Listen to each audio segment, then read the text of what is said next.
First of all, good to see everybody, and hopefully the sun will stay out. Obviously, the weather didn't cooperate the first 2 days we had. We're all set to have great crowds here. I think we had over 5,000 people signed up to come both Friday and Saturday, and I think everybody understands and appreciates. I think Hugh addressed this yesterday afternoon that player and fan safety goes first, but hopefully the sun will stay out and it'll be great for our fans. And I think it's good for our players too, and the coaches. They like to see a crowd, and of course it'll be great today as today's the first day in pads. So we're excited about that. Let me make just a couple remarks and then obviously answer any questions you all have. Dee and I are really excited about where we are as a franchise, and I think we've been very open, and we actually told the players this on Tuesday afternoon. We talked to the team for a little bit that, and I've said this to you all on numerous occasions, it's just been a steep learning curve, and like any organization, and yours I would suggest is no different, the key is getting the right people in the right place, and I think we have done that. We feel really good about the personnel side with Sashi, Paul, AB, Ken, Kevin, and feel really good about the coaching staff. But obviously it starts with Hugh, but the staff he's put together, and I can tell you, and I think you all sense that you're at practice and around enough to see, there is a noticeable difference in our building, both in terms of energy level, and I think equally as important in terms of collaboration and how well everyone is working together. So we're excited about it. At the same time, we're realistic. We're realistic that last year we were 3-13. This is a franchise that has not drafted well over the years, and that, of course, is how you build a good football team. We are cautiously optimistic about the draft we had last year. We have a lot of picks coming up next year. Hope to position ourselves where we have a lot of picks in 18. So I think the takeaway should be we're very excited. We're cautiously optimistic, but at the same time realistic about where we stand.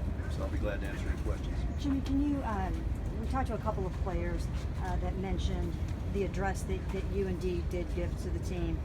I got the impression maybe from Josh Gordon or someone that that maybe you also mentioned in there that, you don't want distractions this year, you want this to be all about football. Can you talk about your message? Well, let me say this, because I think it's really sensitive. It was at Hugh's direction that we talked to the team. I want everybody to understand that there's no way we would ever go talk to the team without his full endorsement. And matter of fact, we pushed back, are you sure you want us to do that? So we had a good conversation. There were two basic messages. One was preparation, and two, this is our expectations of you as a Cleveland Brown, both on and off the field. We listed 3 or 4 things that were important in preparation, and one of them is eliminate all the distractions from your life, and that can run the gamut. We all know and understand that, but eliminate the distractions from your life. Jimmy, you mentioned that you go into this with an open mind and you're a little more realistic about where the franchise is. What is it about what you're seeing within the building? Because we've all heard the stories about December in Berea and the difficulties that come up when things aren't going well. What is it about this group that you're seeing from them that you're confident that you're going to be able to stay committed and allow these guys to put this team back together? Yeah, Joe, I'd just reiterate what we said earlier. There is, first of all, Hugh brings a tremendous energy level to the building. There's absolutely no doubt about it. And you want, I believe, you want your head coach to be the pace setter for your organization. He certainly does that. You all have been here at practice enough to know and understand that. Second of all, the collaboration, the working together between player personnel and coaching is outstanding. Outstanding. So I think those are a couple of reasons that give us real cause for optimism. Jimmy, in the past, you have consistently said every year at this point in the season that you want to see this team improve at the end. That's a barometer of a good season for you, how they're playing at the end. Is that still true this year under Hugh and the way the team has been made so much younger? Yeah, I think so, Tony. I don't know where we rank in terms of youngness, if you will, in the NFL, but it has to be toward the lower end. That's one of the issues we had with our last couple of teams. We weren't real good, and we weren't all that young. And this is no question a very young team.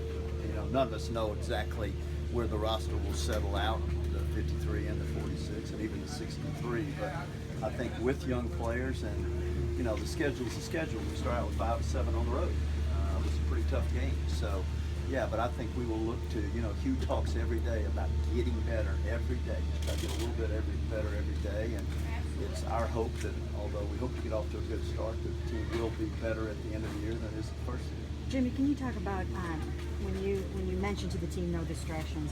You've got Josh Gordon, coming back. He could potentially be a distraction. You had Isaiah Crowell. You've got Armonte Bryant.